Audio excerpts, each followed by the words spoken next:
you here this morning as we learn with Matt Lever.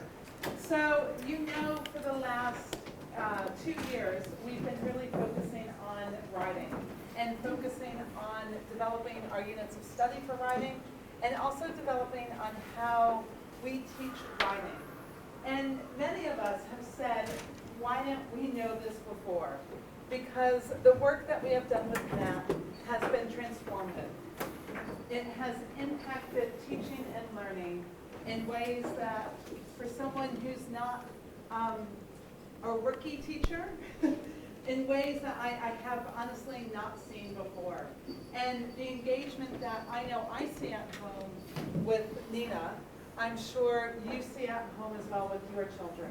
And it is transferring into different areas of learning and in how they approach learning and how they see themselves as a writer and as a learner. So I'm thrilled to have Matt here again with us, and thrilled that now you're going to experience what the children experience when we talk about writing workshop.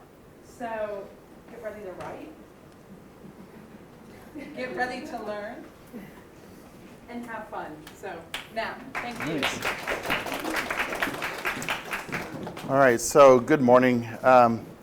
It's really nice to be here and to have a chance again to talk with parents. One of the nice things that's nice about coming back someplace is that it always stretches me. So we've been doing things differently this week than we've done in the past. So it'll be this third parent talk that I've done here in a little over a year or so. And so we're going to try with something I haven't done before. It's going to be a little variation on what we did last year in terms of thinking about this idea of reading like a writer. We're going to go a step further with it. So I appreciate it. So you're basically my guinea pig group today. We'll see how this goes.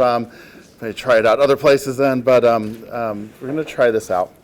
And so we're going to think about one of the key skills, one of the key things that anyone has to do to learn anything, and that especially people have to learn to be able to write and to write well. And so it's going to be this idea of noticing what other authors do and trying it out on your own.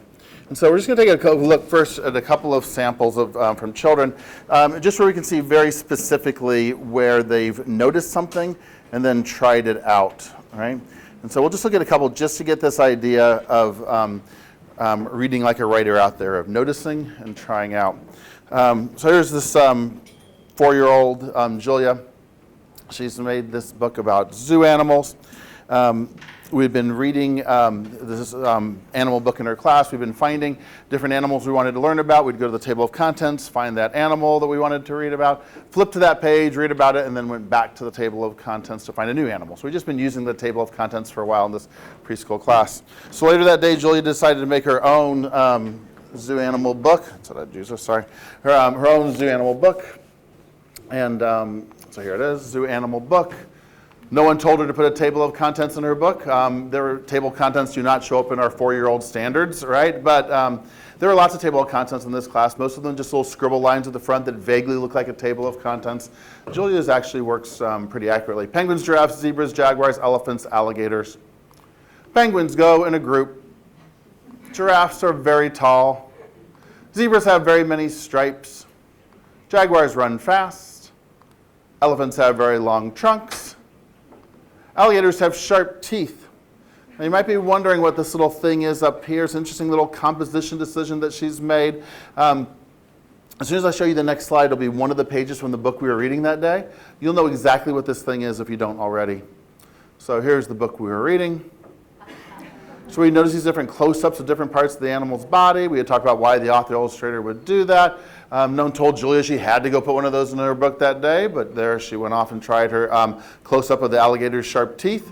Of course, we can see the sharp teeth down here more easily than we can in the actual close-up. It's okay, we'd expect it to be pretty approximated. It's the first close-up she's ever tried. We'd expect it to be pretty close-up-ish, all right? Let's try this little guy. So Clay has made this book about making a couch fort. He's taken all the cushions off of the couch, piled them up, put a blanket over top, made a little couch fort, and so he's made this book about it. So there he is in his couch fort. Shh, quiet. I'm hiding. My fort was dark. My mom will never find me. My fort is big. Shh. My fort is spooky. He says that's him laughing because his mom can't find him. My fort is small. All right. And so lots of things we can tell what he's doing in terms of conventions, in terms of spelling and grammar and punctuation. We can tell what he's doing in terms of composition as well. We always want to be thinking about it in both ways. One of the things he's doing to try to compose this text well, to help his reader feel like he's right there with him, is he's using these little sound words in there. And again, he's not doing that by accident. It's the result of very specific teaching in his kindergarten class. They've been looking at books like In My New Yellow Shirt by Eileen Spinelli, right, about this boy pretending who gets his shirt for his birthday, and then decides he pretends to be all sorts of different things in it, including this page. Shh, I'm a golden treasure hidden in the dark, dark attic. Pirate Sam is searching for me. Shh. He simply has noticed how Eileen Spinelli uses sound words and has tried it out on his own. Right? We could see that with someone like Meredith here. It's actually my daughter Meredith, way back when she was in kindergarten. And so Meredith wants to teach you a little bit about rabbits, and she's going to try to engage you in this as well by telling you the story of this rabbit. So The Rabbit and the Snake by Meredith Glover. Bunnies have very good ears. They can hear snakes. The bunny hears something, watch out, a snake. Bunnies can hop very fast. All right, so down here she's telling you this story about this one bunny, but up here she has these little facts about rabbits embedded in her illustrations. Bunnies can dig very fast, or the bunny hops very fast. Bunnies can dig very fast. The rabbit gets away. Rabbits are safe underground. The rabbit sticks its ears up. It's clear to go. Rabbits can hear when it's gone. Ears sticking up out of the hole, snake slithering off the page. The rabbit jumps up and eats some carrots. Rabbits love vegetables. The rabbit sees some more rabbits. She plays with them. They played all day. Rabbits love to play. Until it was night, they went home. Rabbits get very tired after a day. And then at the end, she has this did you know page. Did you know? Rabbits love vegetables. Rabbits are very soft and kind animals. They live underground. They make their own homes. And then over here, she's written her author's note. Meredith Glover is 6. When she saw her very first rabbit, she thought they were cute. She loves them. She made this book to teach her friends. She loves bunnies and rabbits. She also made that book as part of an ongoing campaign to try to get her parents to buy her a rabbit. And then at the bottom it says, this is Meredith Glover's first literary nonfiction. That they've been studying. So again, we can tell pretty clearly what she knows and what they've been talking about in terms of punctuation, in terms of grammar, in terms of spelling. We can tell, for example, that they've discovered and noticed ellipses, which she's using liberally throughout. And so we can tell what she's doing in terms of spelling and punctuation. We could also tell what she's doing in terms of composition. And what she's doing to try to compose this text is, again, not accidental. It's a result of very specific teaching. So in her class, they've been engaged in a unit of study on literary nonfiction, picture books that teach you about something in a particularly engaging way. So they've been looking at books like Bat Loves the Night, which tells this story of this bat. Right? But then along the way, it has these little facts embedded in illustrations. It's exactly where Meredith has her facts embedded in her illustrations. Or they've been looking at books like Red-Eyed Tree Frog, that tells the story of this frog trying to survive a night in the jungle. But at the end, it has, did you know, this did you know page. That's where Meredith's did you know page comes from. Right? Let's just look at one more. Well, let's stop there even. That's enough for what we need today. And so one of the things that we can start to see very quickly, right, is that one of the things that will impact children's writing is their ability to notice what other authors do and to then try it out on their own. This whole idea of noticing and trying out. And when we talked about it last year, we were always thinking about this is not limited to writing. Anything that you're learning to do, one of the ways you can learn to do it better is by studying what do more skilled people do, right? When you have your first child for the very first time, right, we all found little parent mentors, right? Parents who, our friends who knew more about parenting than we did, which was nothing at that time when we had our first child, right? And so these parents that we would learn from by studying what other parents do, right? It's like on cue. That was just like perfect timing, talking about his first child, right? By studying what other parents do, right, that we could try out on our own, right? If you're learning a new sport, a new hobby, anything, one of the ways to learn to do that is by studying and noticing paying attention to what other people do that we don't, that other people do that other people don't even pay any attention to.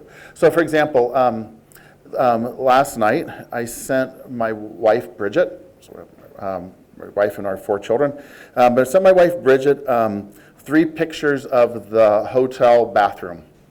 Okay? And so the reason I sent her these pictures of the hotel bathroom is we're in the middle of remodeling our bathroom. This old house that we've been in forever, and we're remodeling both. I picked just the perfect week to be away, right? And then our bathrooms are all torn up. Anyway, but I sent her these pictures. We're trying to decide sinks, right? We're trying to decide the little things about the new shower and stuff. We're trying to make all these decisions. And so a couple of years ago, I would have never paid any attention to anything in the hotel bathroom. I wouldn't have noticed the sink, the shower head. I wouldn't have noticed any of those things, right? But now I'm noticing all sorts of things, including the liner on the glass doors, because now they've been paying attention to it. I know which ones leak and which ones don't. We don't want our, I mean, all these little nuances of bathrooms I never cared about at all for the last 50 years or so, right? But now I care about because we had this vision of myself as someone who's remodeling a bathroom or paying someone to remodel our bathroom. And so now I pay attention to things that I never paid attention to before. Now, it's going to wear off pretty soon. Once we're done with our bathrooms, and these will be the last bathrooms we ever remodel, trust me, right? We'll never go through this again, but it'll wear off over time. I'll stop paying attention to bathroom sinks and random restaurants and places, right? But for now, I can't turn it off because I'm noticing those things, right? Paying attention to it, right? Because I have that need to. And it's exactly what we want students to do from a writing standpoint. And it can't wear off, right? It's what children in school, right, and beyond school, in order to go write something well, we have to be able to study what do other people do. And if you think about it, if you're going to go write something that you've never written before, what's the first thing all of us would do, right?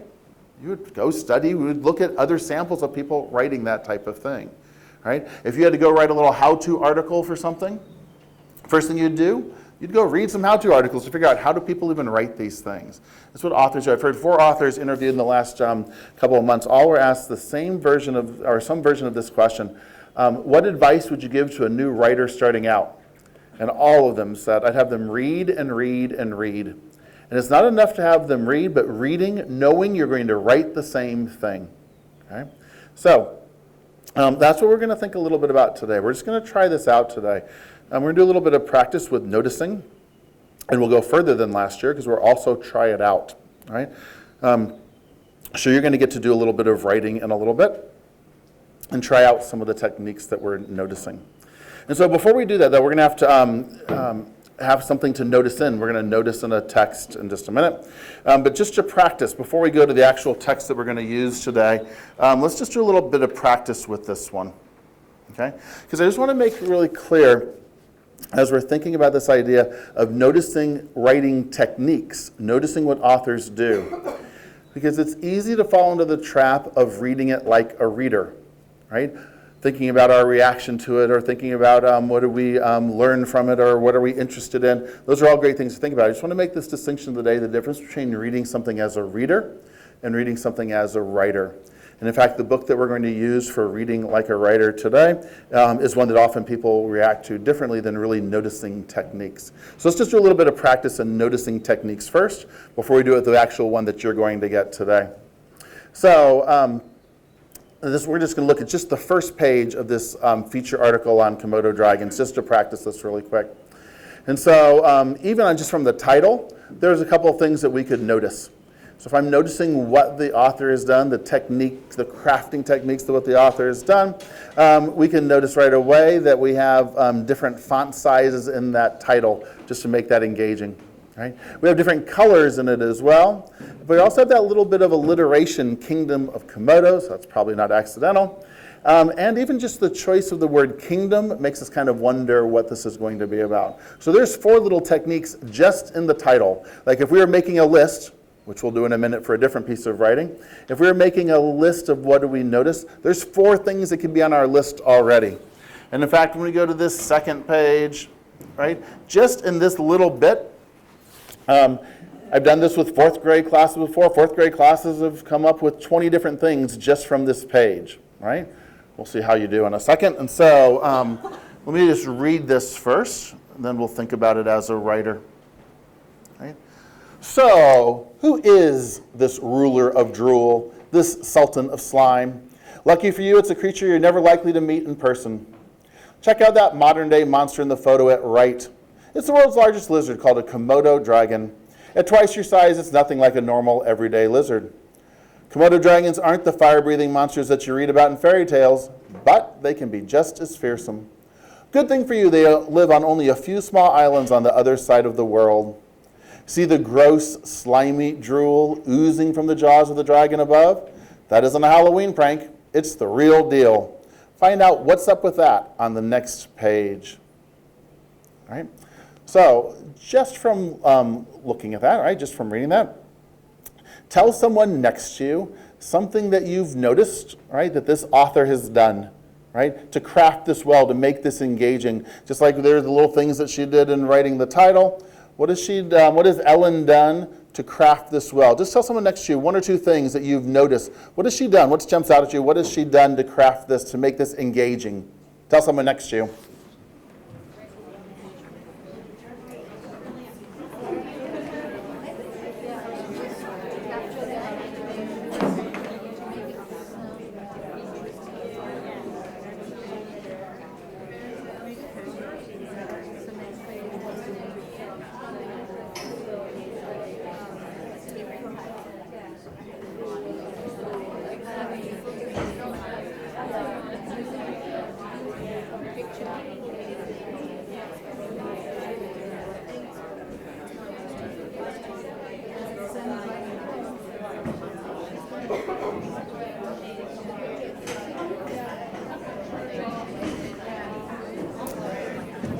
All right, let's pull back together for a minute.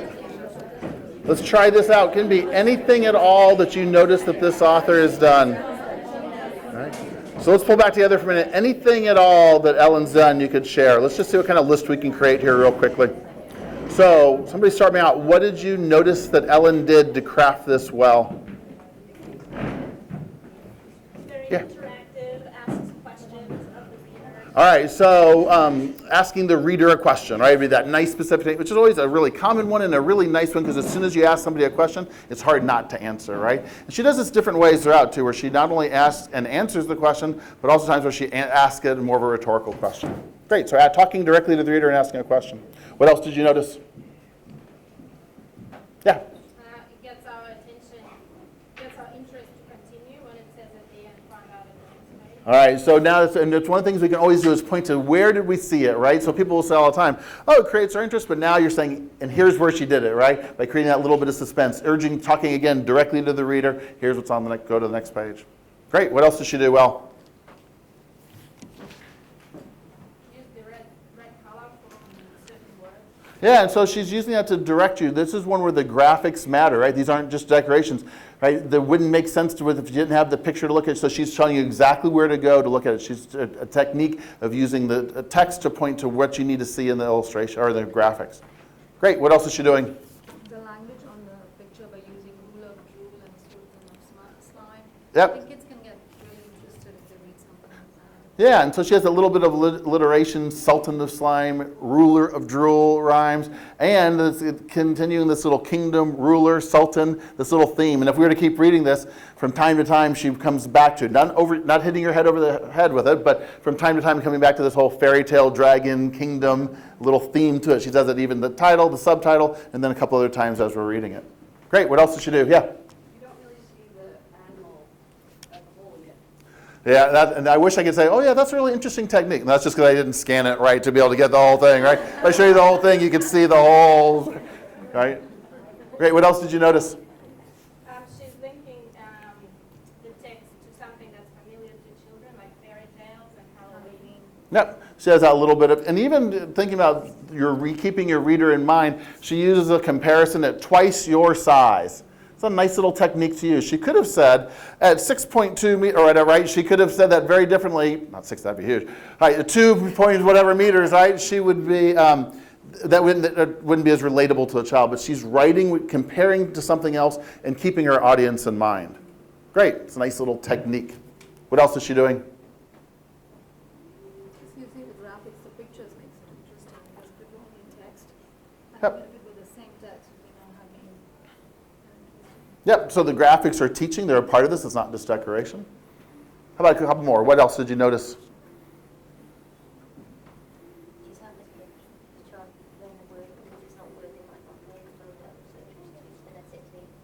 Yeah, so she has a little how to pronounce Komodo there, right? It's a nice little technique. Great. How about one more? What else did you notice?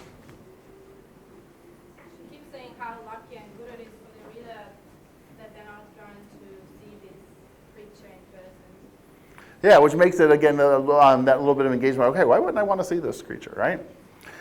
All right, so there's a nice little list.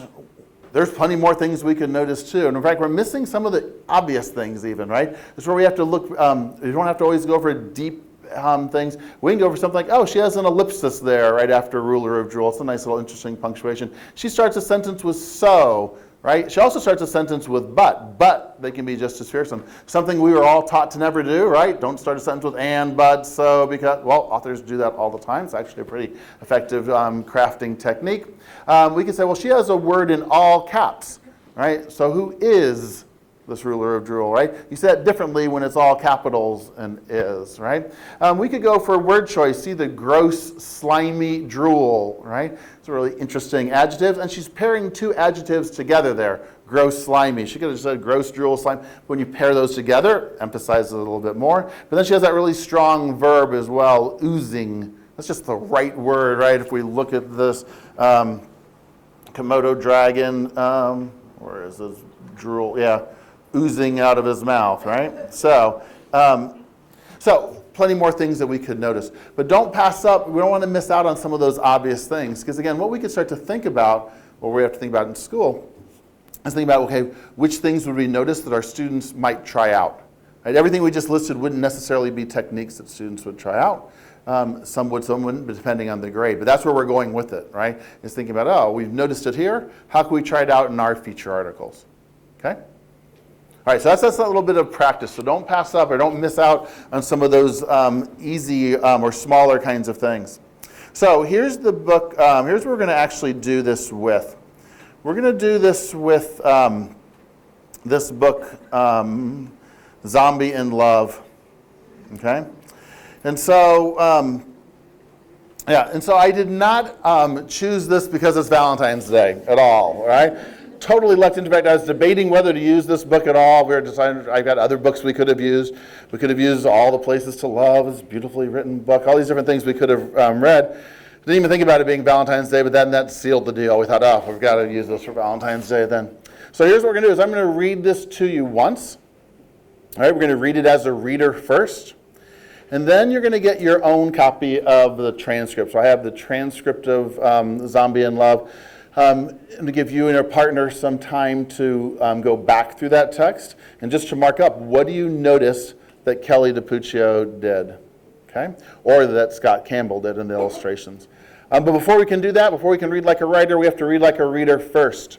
So let's read Zombie in Love. Mortimer was lonely. Cupid's ball was just a few weeks away, and he didn't have a sweetheart. Oh, he tried, but somehow the ladies didn't appreciate Mortimer's affections. He gave the girl at the bus stop a fancy box of chocolates. He gave the mail carrier a shiny red heart. And he gave the waitress at the diner a stunning diamond ring. Poor Mortimer. He read books and followed all the advice. He took his dog for a walk in the park. He worked out at the gym. He even took ballroom dancing lessons, but nothing he did seemed to impress the girls. Then Mortimer got an idea. He placed an ad in the newspaper. Tall, dead, and handsome.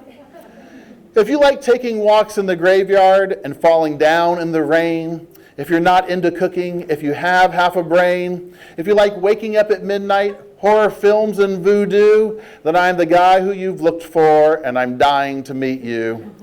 Saturday, Cupid's Ball, Punch Bowl, 7 p.m. You can always tell how old everybody in the room is by whether you get the subtle joke in that, the song that's based off of from the 70s, right? Mortimer was sure this was the answer. On Saturday, he shopped for a new suit. He combed his hair and he put on his best cologne. Cupid's ball was hopping. Couples were dancing and laughing and, well, having a ball. Mortimer took his place near the punch bowl and waited. And waited and waited. Each time a girl approached the table, Mortimer would smile like this. And each time the girl would shriek and run away. He tried breath mints. He tried handing out roses. He tried being funny. Nothing worked. As the night wore on, the room began to empty. The punch bowl did not. Suddenly, it became clear to Mortimer that nobody was dying to meet him. He began to shuffle toward the exit when he heard a loud thud. The thud was followed by an even louder crash. Mortimer turned around. There on the floor was a girl. Her name was Mildred, and she was drop-dead gorgeous. She smiled like this.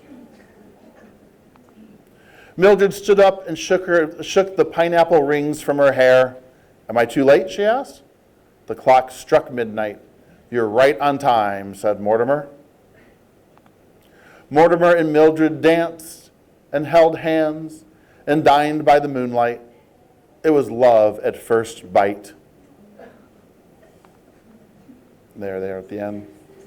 All right, while I pass these out, tell someone next to you, what are you thinking about that as a reader first?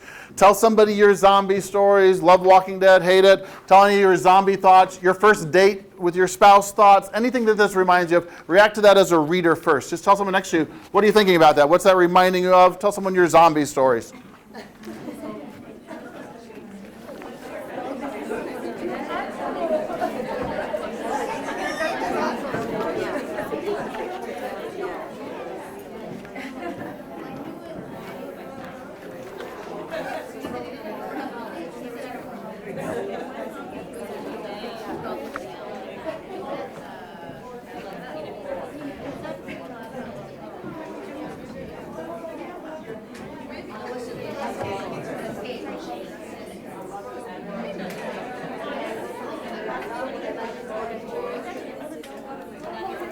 All right, let's pull back together for a minute.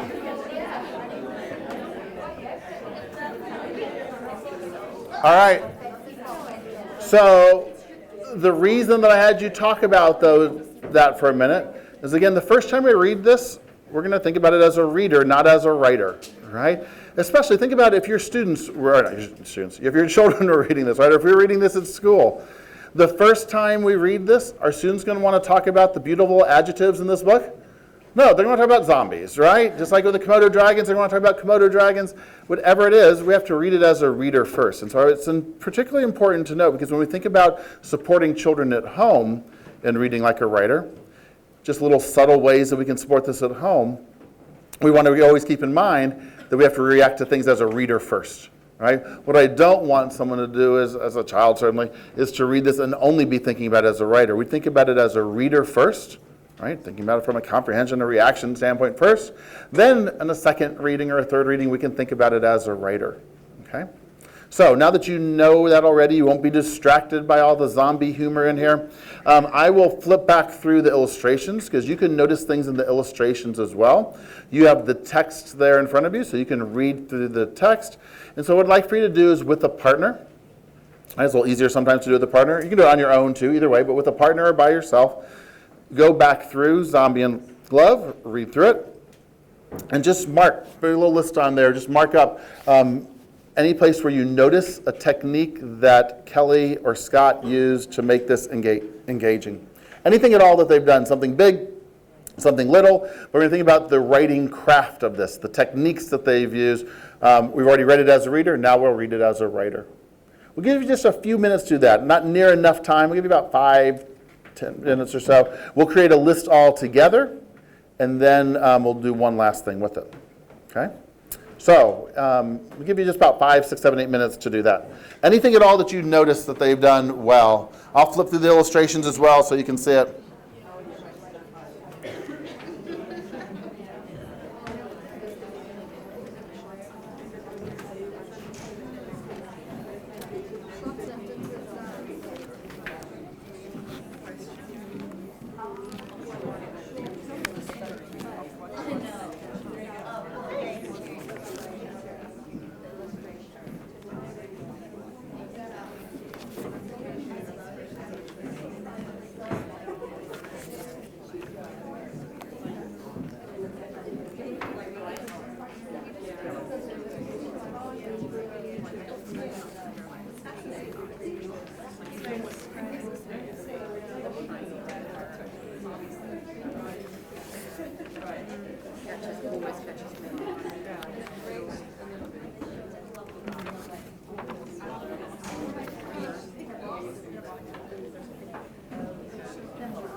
Is that?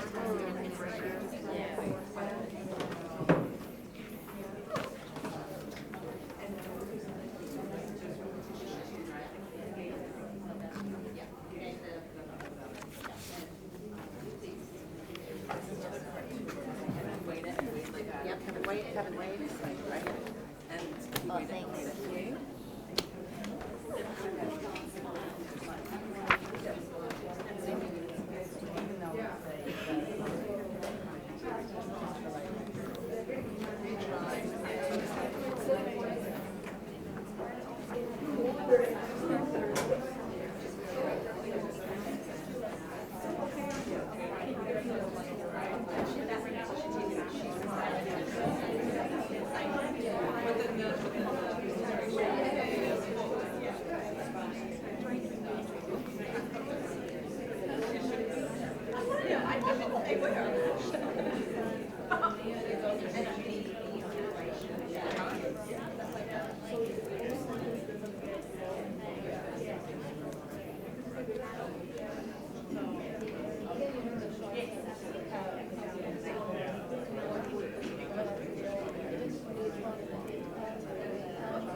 There are easily 40, 50 things you could have on your list.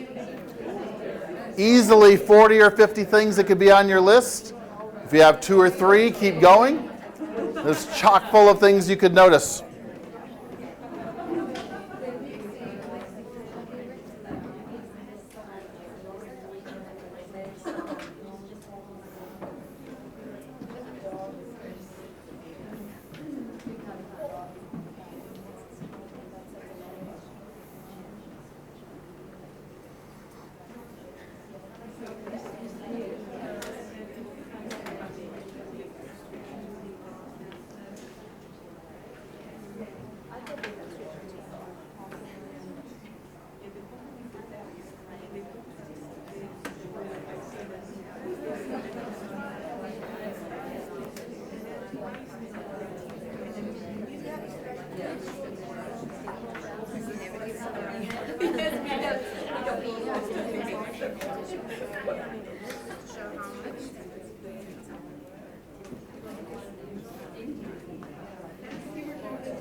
All right, let me just give you 1 more minute. See if you can find 2 or 3 more things.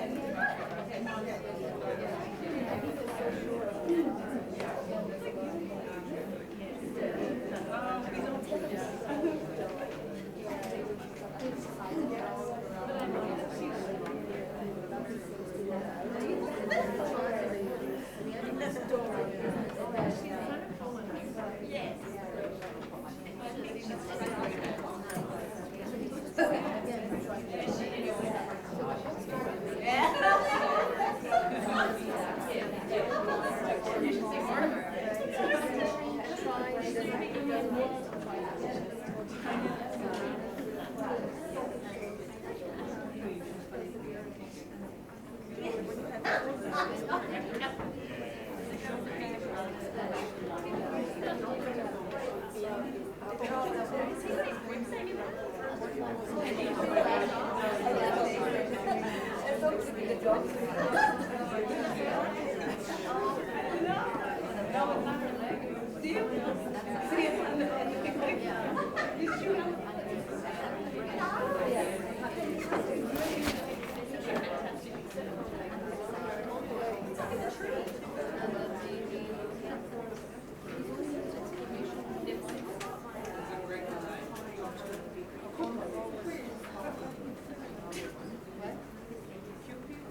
All right, let's pull back together. Let's try this out. Here's what we're going to do. Let's just create a list up here all together. If you've noticed something and you're not sure what to call it, don't worry about it. It doesn't matter. I don't know what to call all the techniques either, right? We just have to be able to, if you can point it out, we can name it something, right? Even if you're not sure what it is, we think, oh, I think this is something. If you can just say, oh, here, I noticed this here, we can figure out what to call it, okay? All right, so we'll create a list up here all together. We won't get all 40 or so things. We'll get plenty. What did you notice? What's something that Kelly did or Scott did that you noticed? Yeah. I noticed that they took a theme that is usually obscure and dark and full of fear and horror and turned into something really, really funny. All right, so how did she do that? So how did they make it funny? What's one of the techniques? There's lots of little things they did to make it funny. What's one of the things they did to make this not a gross, scary zombie book at all, but to make this lighthearted and fun? All right, so there's lots of little hidden humor in the pictures, right? I think it's a bit of the contrast between the text and the pictures, in the sense that if you read, he gave the girls fancy chocolate box and shine cards, red cards, and stunning diamond rings, and you don't have the pictures to show the diamond ring, and you don't understand the contrast Right. between the things. Yeah, the humor in it, what makes it lighthearted. If you were just reading the text of this, it's a totally different book, right? So not only do the pictures and text match, but they're supporting each other, and it's part of what makes that, okay, this isn't scary, gross, right? This is this funny little zombie book, right? So you have the pictures and text supporting each other as well.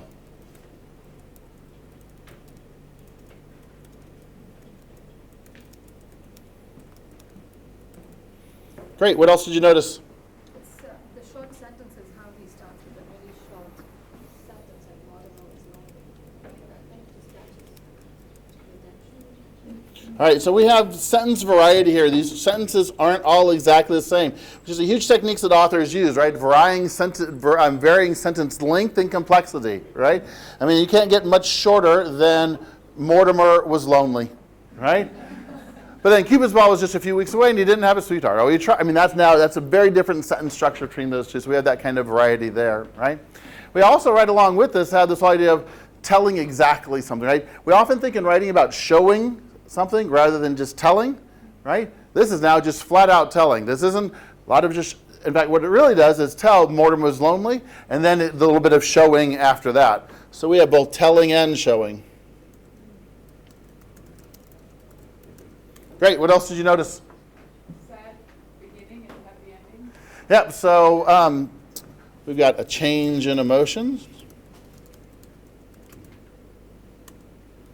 Great, what else did you notice? Appeals to both children and the adults reading to them. And you talk about that in like movies, Disney movies and things Yep. like that. There's like a layer of humor for the grown-ups and a layer of humor. Yeah, not a lot of 7-year-olds know what song this is based on, right? Please tell me I'm not the only one who knows what song this is, right? Anyone know that Pina Colada song, right? That's what that little ad is based off of, right? If you don't know, go Google it later. It'll be funny then, right? What else did you notice? Yeah. Along those lines, I feel like there are some things that Mortimer is doing that are credible strategies that adults might do in real life if they were single. And so I think it's interesting for kids we're sort of letting the kids in on the exciting and mysterious grown-up life.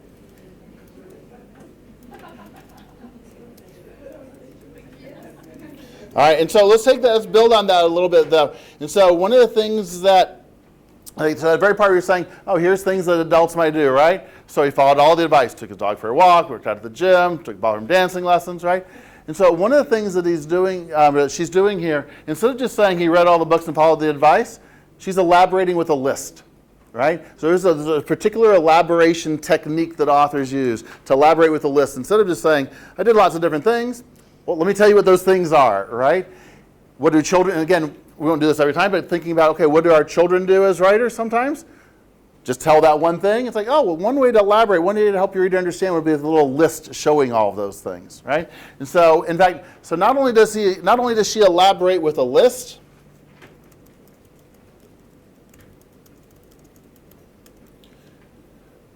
she uses that technique more than once, right?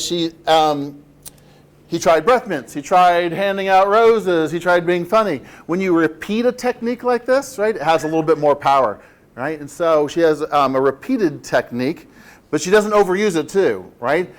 This would have taken away from this if she had used that technique every other page, right? Yeah, we get it, there's a list of things, right? And so she's using, because again, what do children do? Learn a technique, use it to death, right? Use it over and over and over, which makes perfect sense. They're just learning how to do it. Skilled writers will do that, use a technique just a little bit, right? So we have a repeated technique without overusing. Great. What else did you notice? I noticed interesting vocabulary that they use, like love at first bite. Yep. They cautious and tall and Yep. So we've got a little bit of wordplay here to make this humorous, right? Right? Drop dead gorgeous, right? There's a little double meaning there with zombies. Great. It's another way. She does it in the pictures and she does it in the words as well. Great. What else did you notice? Also, Yeah. they use the words such as "oh" and "well" to make it closer to the speaking style. Yeah. One of the ways that she's creating voices, okay, how might you say this? Oh, he tried, all right? Even the fact that there's that comma there, oh, he tried, right? That has tons of voice there, right? To make that sound more like how someone might say that. It's building that tension in the story when he tries and he fails and he tries and fails and he tries and he fails. So it kind of reaches the end of the story with all these failed and then, something will happen. So it kind of builds that tension. And it's almost, you see that in like grown-up Absolutely. novels. Right. This wouldn't have been all that great of a story if on page 3 he met Mildred and it all went happy ever after, right? So, no, this is one of the techniques authors use is they try something, didn't work. They try something, didn't work. We teach students this all the time in writing realistic fiction. What do second graders do, third graders do? Very convenient solutions to their stories, right? Well, no, if you could, one technique could be have your character try something, it didn't work. Try something else, didn't work, right? Great. What else did you notice? I noticed like the use of a little bit of poetry in the ad. In the ad. Rhymes and it gives it a little. Something else related to the ad is that it might actually make the parents break out into song, which I think is kind of a fun thing that will entertain / embarrass kids. And I mean, so much of the appeal of picture books is having kids want to read them again. Yep. And if your parent breaks into song in the middle of the book, Right. that might be a draw. Yeah. The way I sing, it would not be a draw. No, absolutely. Never again. Yep. Yeah, good. Great. What else did you notice? This is one thing we could look at, and it's tricky because you didn't have the actual book today, but we could, again, look at this from a illustration technique standpoint as well. Because one of the things that we know is that compositional thinking, composing, is the same whether you're composing with pictures, with words, with paint, with clay, with music. Composing is the idea of putting things together to create meaning. And so we want to not only look at the text in terms of how it's composed, but how she can, how author and illustrator composing with pictures, right? And so we can notice lots of different techniques here. Here we have this full page spread, right? We see everything zoomed in pretty close, right? But that's different than this full page spread here. Now we see everything, but now we're zoomed way out, right? We can go zoom in even more when we see Mortimer smile. I mean, let's look at all the range. Every page isn't from the same perspective, right? Sometimes you zoom way in, sometimes we're zooming way out, sometimes it's a full page spread, but sometimes we have multiple illustrations on a page, which makes perfect sense when we have that elaboration list. Not only is she doing it in the words, but here's the picture of it as well, right? So multiple illustrations on a page. We could look at things, just even the placement of text on the page, right? This page in particular, right? Poor Mortimer. The fact that there's all this white space, that he's smaller, down here in the corner, with just the text down here by itself, right? Right? It gives it a very different feel, right? If anybody, I should scan this in and contrast with us. If anyone knows the book City Dog, Country Frog, right? This dog and this frog, and they become friends, and one winter frog's no longer there, and there's this beautiful page where it zooms way out, and there's this dog sitting down in this corner waiting for his frog friend to come, right? It's the exact same technique, okay? So we could look at this in terms of layout, in terms of white space on the page, in terms of illustration. We go to pages like this and we can notice the ellipsis here. We could notice, again, that drop down, punch bowl and weighted. The fact that the words drop down on the page rather than just being right in the sentence changes that as well. We could go right back to something like word choice, right? We can go to shiny red heart, right? Again, not only nice adjectives there, but it's a pair of adjectives.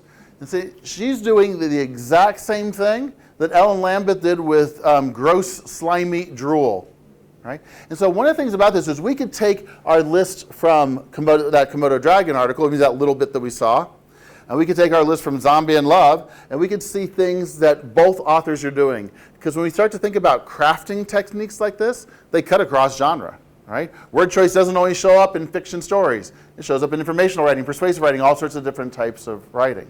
Okay? And so we can see those techniques cutting across as well. All right, so we have plenty of things that we've noticed here, both in terms of the illustration and in terms of the text. So here's the last thing we're going to do. Right? So let's try it like this. If you are going to make a picture book, if you are going to do that, just tell someone next to you one illustration technique you would try out from Zombie in Love and one writing technique that you would try out from Zombie in Love. Okay? Just real quick, 30 seconds, tell someone next to you. Pick a technique. What technique would you try out if you had the chance to make a picture book, both for the illustration and for the text? What's at least one technique you would try out?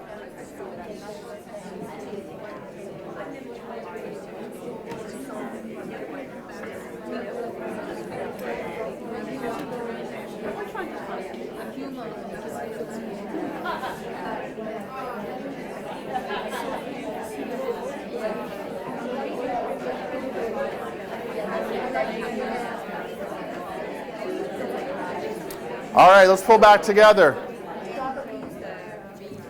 So everybody has a couple of techniques you might go home and try out tonight, right? All right, let's pull back together just for a sec. So here's what's nice about this. We have 5 minutes today for you to try it out, actually. So you have some empty picture books at your table. It's very easy to start to notice things. What happens in school all the time, what happens with students is it's easy to notice, it's trickier to try out. Students become very adept at noticing all sorts of things, which is nice, and this is a starting point, but it doesn't really do any good unless it starts to show up in your writing. Right? So, you can choose any genre you want. You could write something fictional, you could write a little how-to book, you could write a little memoir, a little personal narrative, you could write an informational, all-about book, you could write anything you want. Right? And you can write on any topic you want, and you're not going to have to share this with anybody. Okay? So if anyone's thinking, oh my gosh, I need to go to the bathroom right now and then not come back, right? We're not all sharing them at the end. We're not putting them on the document camera. We're not scanning them in, right? We're not showing them to your children. We just want you to have that little bit of a sense of what it's like to then go try it out. Because it's what we're asking students to do every day. Right? Every day, we're showing them things that authors do, and now we'll go try it out. Right? And so just for a couple minutes to do that, and then we'll give you, we'll come back and just talk about one little thing to think about at home. So we just give you a few minutes. Start writing your own picture. You can start with the illustrations, the text, however you want to do it, but start making your own picture book, but trying out one of those techniques you just noticed. Okay? All right. We'll give you a couple minutes to try that.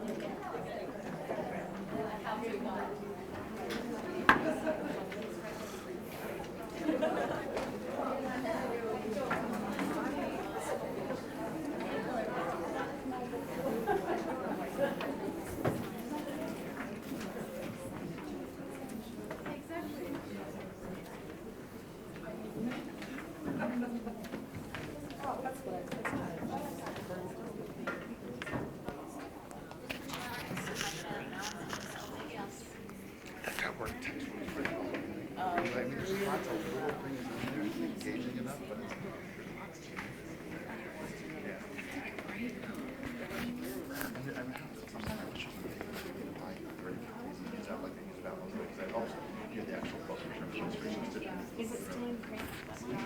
Yeah, no, there's a sequel that just came out, Zombie and 2+1, they have a baby.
Oh, there you go.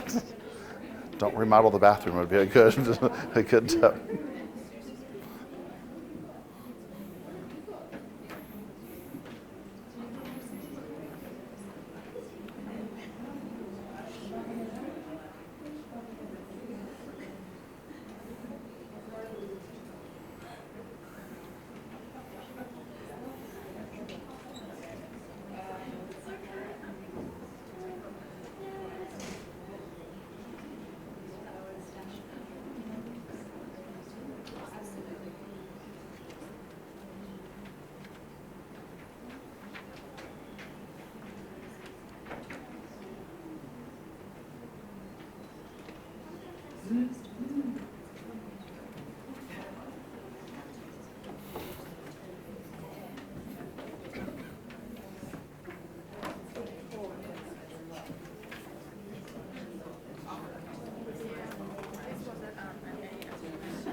All right, let's pull back together for a minute.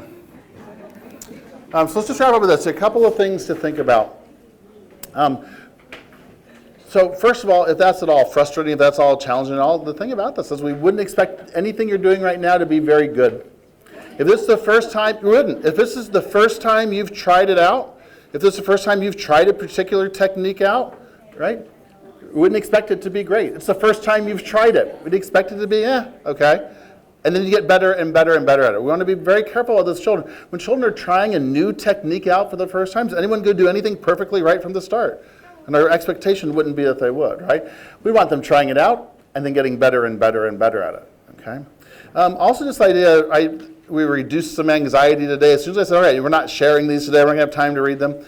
If we were really doing this the way we do it in class, we'd have a share time at the end of writing workshop every day, and we'd share some of your writing, right? We'd have a writing celebration at the end of the unit, right, where we would share writing.